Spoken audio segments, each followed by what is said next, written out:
नमस्कार दोस्तों, कैसे हैं आप। आशा करता हूं कि आप काफ़ी अच्छे होंगे। हमारे इस सरकारी कर्मचारी हब में आपका हार्दिक स्वागत है।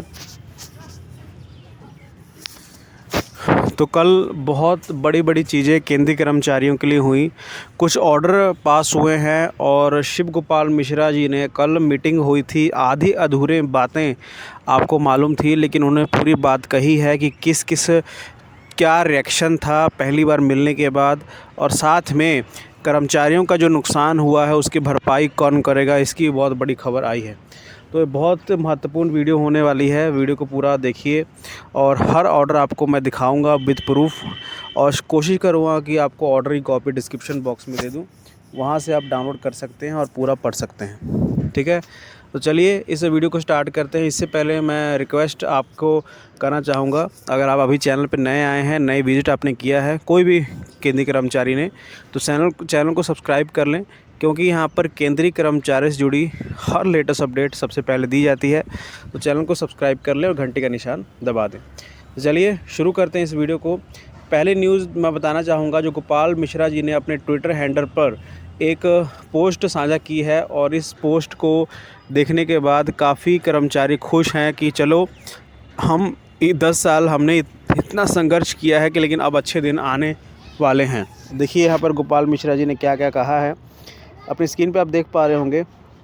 आज दिल्ली के चंद्रलोक बिल्डिंग स्थित 8वें वेतन आयोग के कार्यालय में आयोग के साथ national council JCM staff side की महत्वपूर्ण बैठक हुई।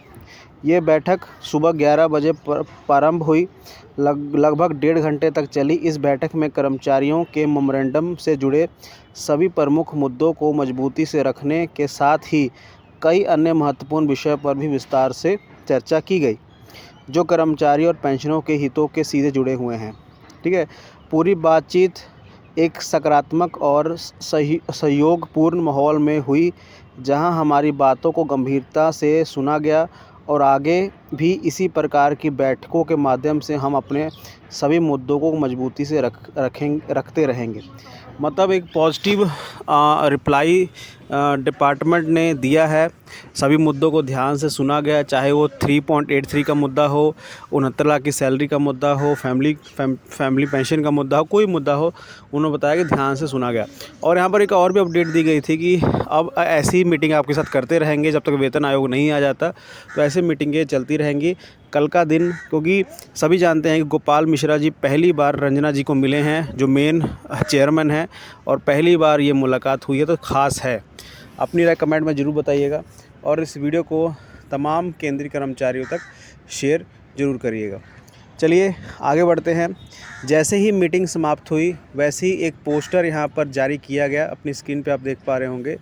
8 CPC receives thousand of request commission to conduct state level interaction. यहाँ पर 8 CPC के जो चेयरपर्सन हैं, जो सभी मेंबर्स हैं, उनको 1000 से ज़्यादा आवेदन मिले हैं कि वो उनसे मिलना चाहते हैं, और इस आवेदन को लेकर बहुत कह सकते हैं कि सरकार प्रेशर में है, और उन्होंने एक नोटिफिकेशन जारी किया है, जो मैं आपको नोटिफिकेशन दिखाने जा रहा हूँ।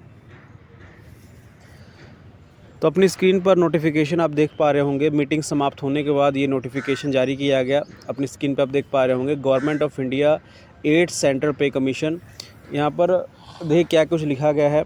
8 सेंट्रल पे commission has received large number of request for interaction with the commission. 28-30 April 2026 meeting at Delhi.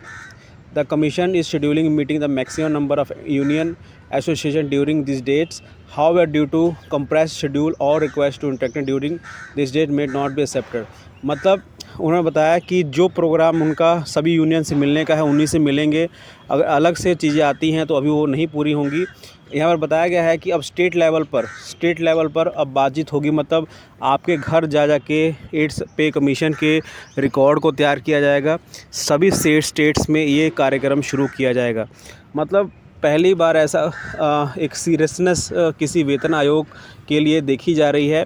हमें तो ऐसा लग रहा है कि जैसे आपको सभी को मालूम है 29 में चुनाव होने वाले हैं प्रधानमंत्री के, और ये चुनाव कह सकते हैं कि एक बहुत बड़ा भविष्य तय करेगा। इसलिए 8 CPC के बारे में इतनी सरकार तैयारी कर रही है। ठीक है, इस नोटिफिकेशन कॉपी आपको डिस्क्रिप्शन बॉक्स में मिल जाएगी, वहाँ से आप डाउनलोड कर सकते हैं। चलिए बढ़ते हैं हम अगली न्यूज़ की तरफ। आपको सभी को मालूम है कि जो आपका कोरोना काल में डीए एरियर बंद हुआ था, उसका नुकसान कितना हुआ है कि कोरोना काल में जो डीए एरियर आपका बंद हुआ था, उससे उससे अभी तक जो है कि केंद्रीय कर्मचारी जूझ रहे हैं। क्योंकि अगर उस टाइम वो डीए एरियर मिल जाता तो अभी का टाइम किसी कर्मचारी की सैलरी में कम से कम जो है 4-5 हज़ार ज़्यादा ही का फ़र्क आपको देखने को मिलता, लेकिन वो ऐसा नहीं हुआ है। तो यहाँ पर अब अखबारों में चीज़ें आने लगी हैं कि किसी केंद्रीय कर्मचारियों को कितना नुकसान हुआ है, उसकी भरपाई सरकार करेगी कि नहीं करेगी, यहाँ पर सब कुछ बताएगा। अपनी स्क्रीन पे आप एक पोस्टर देख पा रहे होंगे, और अगर ये पोस्टर नेशनल न्यूज़पेपर में आ रहा है तो सरकार की बड़ी बेइज्जती है। अपनी स्क्रीन पे आप देख रहे हैं क्या लिखा गया है। कोरोना काल में डीए फ्रीज का बड़ा असर, कर्मचारियों को हुआ हज़ारों का नुकसान, 18 महीने का डीए एरियर नहीं मिलने से निराशा हुई है। ठीक है, यहाँ पर बताया गया है कि जो नॉर्मल कर्मचारी है, जो 18,000 बेसिक लेता है, 18,000 की बात कर रहा हूँ मैं 21,000 या 24,000 की बात नहीं कर रहा हूँ। 18,000 वाले को सीधा 25,000 का नुकसान हुआ है। ठीक है, 25,000 तो ऐसे, और साथ में एरियर की बात नहीं कह रहा हूँ मैं, ये अलग है। 25,000 का नुकसान किसी एक कर्मचारी को जो निचले लेवल कर्मचारी हैं। ठीक है, और जैसे जैसे लेवल बढ़ता जा रहा है वैसे वैसे ये नुकसान बढ़ता जा रहा है। कहा जा रहा है कि कम से कम 35,000 करोड़ रुपए सरकार ने अपने पास रखे हैं कर्मचारियों के। ठीक है, अब उसमें से अगर आधा भी अगर किसी केंद्रीय कर्मचारियों को मिल जाता है तो अच्छा खासा वेतन आयोग जिसकी मांग केंद्रीय कर्मचारी कर रहे हैं वो पूरा हो जाएगा। तो क्या आपको लगता है सरकार जो आपका वेतन आयोग में नुकसान हुआ था उसकी भरपाई जो फिर करेगी कि नहीं करेगी, अपनी राय कमेंट में ज़रूर बताइएगा। लेकिन 35,000 करोड़ बहुत बड़ी रकम होती है। ठीक है, इतना पैसा, इतने पेंशन कर्मियों का पैसा, इतने केंद्रीय कर्मचारियों का पैसा, सभी का पैसा सरकार के पास है।